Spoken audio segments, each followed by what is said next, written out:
मैं डॉक्टर जयशंकर शाही एक बार पुनः इस व्याख्यान में आप सबका स्वागत करता हूँ। BA तृतीय वर्ष हिंदी साहित्य प्रथम पत्र के अंतर्गत महाकवि सुमित्रा नंदन पंत रचित कविता प्रथम रश्मि का निरंतर हम अनुशीलन कर रहे हैं और इसी क्रम में आज हम फिर शेष रहे अवतरणों पर प्रकाश डालेंगे। अब तक हमने जाना कि कविवर पंत ने किस प्रकार से इस कविता में पंछी को संबोधित किया है और यह पंछी कोयल है और इस पंछी के लिए विविध विशेषणों का प्रयोग कवि पंत ने किया है। पिछले व्याख्यान में हमने देखा था कि वह पंछी तरुवासिनी है, अंतर्यामिनी है।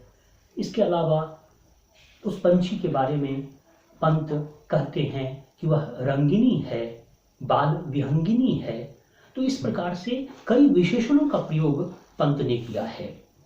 पंत जी के बारे में समीक्षक आलोचक यह भी कहते हैं कि कविवर पंत अंग्रेजी साहित्य के रोमांटिक मूवमेंट के कवियों से प्रभावित थे। अंग्रेजी साहित्य में रोमांटिक मूवमेंट का एक कालखंड था जिसके अंतर्गत विलियम वर्ड्सवर्थ, शेली, कीट्स जैसे कवि हुए जिन्होंने प्रकृति का चित्रण अपनी कविताओं में किया। कुछ समीक्षक ऐसा मानते हैं कि कवि पंत अंग्रेजी साहित्य के उन रोमांटिक कवियों से प्रभावित थे। जिस प्रकार से पंत जी ने यहाँ कविता रची है और पंछी को संबोधित किया है, इसी प्रकार की कविताएं रोमांटिक मूवमेंट के कवियों ने भी रची थी अंग्रेजी साहित्य में। वर्ड्सवर्थ ने स्काईलार्क पर कविता रची। स्काईलार्क इंग्लैंड का पंछी होता है, उसको संबोधित करते हुए वर्ड्सवर्थ ने कविता रची थी टू द स्काईलार्क। और इसी प्रकार अंग्रेजी साहित्य के कवि शेली ने स्काईलार्क नामक पंछी को संबोधित करते हुए कविता रची थी और उनकी कविता का नाम था ओड टू ए स्काईलार्क। तो पंत की यह कविता प्रथम रश्मि, जिसमें उन्होंने रंगिनी पंछी को संबोधित किया है, इस पर कहीं न कहीं अंग्रेजी साहित्य के उन रोमांटिक कवियों का, उन कविताओं का प्रभाव दिखता है। आगे की पंक्तियों की चर्चा हम करेंगे। पहले इसका वाचन और फिर इसकी समीक्षा हम प्रस्तुत करेंगे। मूर्छित थी इंद्रियां, स्तब्ध जग, जड़ चेतन सब एकाकार, शून्य विश्व के उर्मे केवल सांसों का आना जाना, तूने ही पहले बहुदर्शिनी, गाया जागृति का गाना, श्री सुख सौरभ का नवचारिणी, गूंथ दिया ताना बाना, प्रथम रश्मि का आना, रंगिनी तूने कैसे पहचाना। तुक योजना, प्रकृति का चित्रण, मसृण शब्दों का, कोमलकांत पदों का प्रयोग कविवर पंत ने किया है। अब तक हमने देखा कि किस प्रकार से महाकवि पंत सूर्योदय से पूर्व के वातावरण का चित्रण कर रहे हैं, जब निस्तब्धता छाई होती है पूरी धरती पर, सारे प्राणी सोए होते हैं और उस स्तब्ध परिवेश में कोकिला पंचम तान छेड़ने लगी है। इसलिए कवि प्रश्न पूछते हैं कि तुम्हें कैसे आभास हो गया सूर्योदय के आने का, सूर्य की प्रथम रश्मि के आने का आभास, संकेत तुम्हें कैसे मिला। तो कवि पंत कहते हैं, मूर्छित थी इंद्रियां, सारी ज्ञानेंद्रियां मूर्छित थी, सारे प्राणी सोए हुए थे, स्तब्ध जग और संसार स्तब्ध था, खामोश था, सोया हुआ था।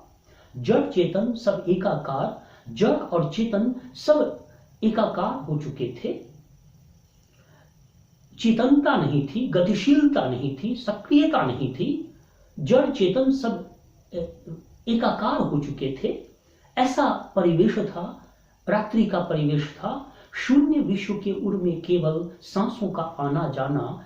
और ऐसा आभासित हो रहा था कि शून्य विश्व के हृदय में सिर्फ उच्छ्वास की ध्वनि ही सुनाई पड़ रही थी, सांसों के आने जाने, उच्छ्वास की आवाज, उच्छ्वास की ध्वनि ही सुन पड़ती थी। इतनी खामोशी थी, इतनी निस्तब्धता थी, इतनी इतनी चुप्पी थी। सूर्योदय के पूर्व के दृश्य का विवरण कविवर पंत यहां दे रहे हैं। पंक्ति फिर से, मूर्छित थी इंद्रियां स्तब्ध जग, जड़ चेतन सब एकाकार, शून्य विश्व के उर में केवल सांसों का आना जाना। और आगे की पंक्ति, तूने ही पहले बहुदर्शनी। अब पंछी के लिए एक नया विशेषण का प्रयोग कविवर पंत करते हैं और यह विशेषण है बहुदर्शनी। तूने ही, और तूने संबोधन शैली है, स्टाइल ऑफ एड्रेस है। पंछी को संबोधित करते हुए कविवर पंत कहते हैं कि ऐ बहुदर्शनी पंछी, तुमने ही गाया जागृति का गाना। इस संसार में जब पूरा संसार सोया हुआ था, सारे प्राणी सोए हुए थे, और ऐ बहुदर्शनी पंछी, तुमने ही सबसे पहले जागरण का गाना तुमने सुनाया है, जागृति का गीत तुमने बिखेरा है। तुमने ही पहले बहुदर्शनी गाया जागृति का गाना, श्री सुख सौरभ का नभचारिणी। फिर एक नया विशेषण उस पंछी के लिए, नभचारिणी। नभ में, आकाश में जो विचरण करती है, इसलिए पंछी के लिए विशेषण नभचारिणी कि ऐ नभचारिणी, आकाश में विचरण करने वाली, आकाश में वो उड़ान भरने वाली चिड़िया। तो श्री सुख सौरभ का नभचारिणी, ऐ नभचारिणी बहुदर्शनी पंछी, तुमने ही जागृति का गाना इस संसार को सुनाया है। और ऐ नभचारिणी, तुमने श्री सुख और सौरभ का ताना बाना तुमने ही गूंथा है। जागरण का गीत पूरे संसार के प्राणियों को जगाने का काम तुमने किया है। जो पंचम तान तुमने छेड़ा है, जागृति की जो तान तुमने छेड़ी है, और उससे संसार को तुमने जागृत किया है, सुषुप्तावस्था से जागृतावस्था में लाने का बड़ा कार्य, महान कार्य तुमने किया है। तो तूने ही पहले बहुदर्शनी गाया जागृति का गाना, और जागरण के बाद श्री सुख सौरभ का नभचारिणी गूंथ दिया ताना बाना।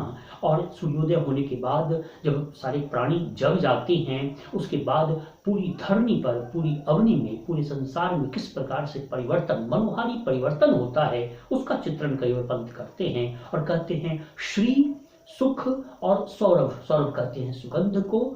तो श्री सुख सौरभ में सवर्ण की आवृत्ति है, अनुप्रास अलंकार है। तो जागरण के साथ ही, सूर्योदय होने के साथ ही, प्रातःकाल आने के साथ ही पूरा संसार जगता है, सक्रियता बढ़ जाती है, चेतनता बढ़ जाती है, सब अपने अपने कार्यों में लग जाते हैं। तो पूरा संसार के बारे में यहाँ कविवर पंत कहते हैं कि पूरा संसार श्री से, सुख से और सौरभ के ताने बाने से ओतप्रोत हो गया है।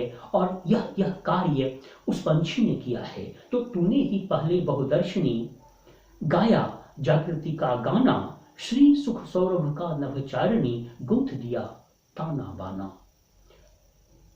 तुक योजना, बहुदर्शनी, नभचारिणी और जागृति का गाना और ताना बाना, ये तुक की योजना है। साथ साथ तत्सम शब्दों की बहुलता हम यहाँ देख पा रहे हैं। श्री, सौरभ, नभचारिणी, बहुदर्शनी जैसे शब्द संस्कृत के शब्द हैं। और कविवर पंत की विशेषता है कि वे तत्सम शब्दों का अधिकाधिक प्रयोग करते हैं अपनी कविताओं में। आगे की जो पंक्ति है उसका देखते हैं। निराकार तब मानो सहसा ज्योति पुंज में हो साकार, बदल गया द्रुत जगत जाल में धर कर नाम रूप नाना। अब कविता में नाटकीयता, एक नाटकीय विशेषता इस कविता में है। निराकार तब मानो सहसा, तम अर्थात अंधकार, सूर्योदय से पहले का जो अंधकार था, जो तम था, उसकी चर्चा पंत कर रहे हैं कि वह निराकार था, अदृश्य था, बिना आकृति का था। तो निराकार तम मानो सहसा ज्योति पुंज में हो साकार, कि जो अंधकार छाया हुआ था, जो निराकार था, जिसका कोई आकार नहीं था, पूरे संसार में जो अंधेरा छाया हुआ था, वह निराकार तम, वह निराकार अंधेरा अचानक ज्योतिपुंज में साकार हो गया, ज्योतिपुंज में परिणत हो गया। तो एक नाटकीयता, एक ड्रामेटिक क्वालिटी हम इस अवतरण में देख रहे हैं कि सूर्योदय के पहले का जो अंधकार है, उसके लिए कभी कल्पना करते हैं कि वह अंधकार जो निराकार था, वह अचानक साकार ज्योतिपुंज में परिणत हो गया, परिवर्तित हो गया। तो यह कॉन्ट्रास्ट की शैली का प्रयोग पंत ने किया है। एक और अंधकार था और वह अंधकार अचानक मेटामॉर्फोज्ड होकर के, परिवर्तित होकर के साकार ज्योतिपुंज में परिणत हो जाता है। तो उसकी चर्चा यहाँ पंत करते हैं। निराकार तम मानो सहसा, मानो उत्प्रेक्षा अलंकार, अचानक वह जो निराकार अंधेरा था, वह उसका रूप परिवर्तित हो गया है और ज्योतिपुंज में वह परिणत होकर साकार दिखने लगा है। तो निराकार चित्रात्मकता है इस अवतरण में, चाक्षुष बिंब है, विजुअल इमेजरी है। निराकारतम मानो सहसा ज्योतिपुंज में हो साकार, बदल गया द्रुत जगत जाल में। और जो ही सूर्योदय हुआ है, ज्योतिपुंज का विकरण हुआ है, प्रथम रश्मि का आगमन हुआ है धरती पर, तो पूरा संसार द्रुत गति से,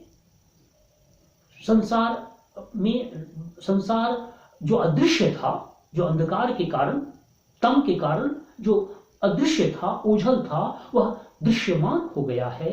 निराकार जो था वो साकार हो गया है और विभिन्न नाम और रूपों में परिवर्तित हो गया है यह संसार। तो निराकार तब मानो सहसा ज्योतिपुंज में हो साकार, बदल गया द्रुत जगत जाल में। जो चित्रात्मकता है, जो इमेजरी है, उसमें गतिशीलता है। तो काइनेटिक इमेजरी या गतिशील बिंब का प्रयोग यहाँ कविवर पंत ने किया है। निराकार तम मानो सहसा ज्योतिपुंज में हो साकार, बदल गया द्रुत जगत जाल में। जगत जाल जौवर्ण की आवृत्ति है, अनुप्रास अलंकार है। बदल गया द्रुत जगत जाल में, धरकर नाम रूप नाना, प्रथम रश्मि का आना, रंगिनी तूने कैसे पहचाना। तो इस प्रकार से इस अवतरण के वाचन और विश्लेषण के साथ ही मैं अपने वक्तव्य को समाप्त करना चाहूंगा।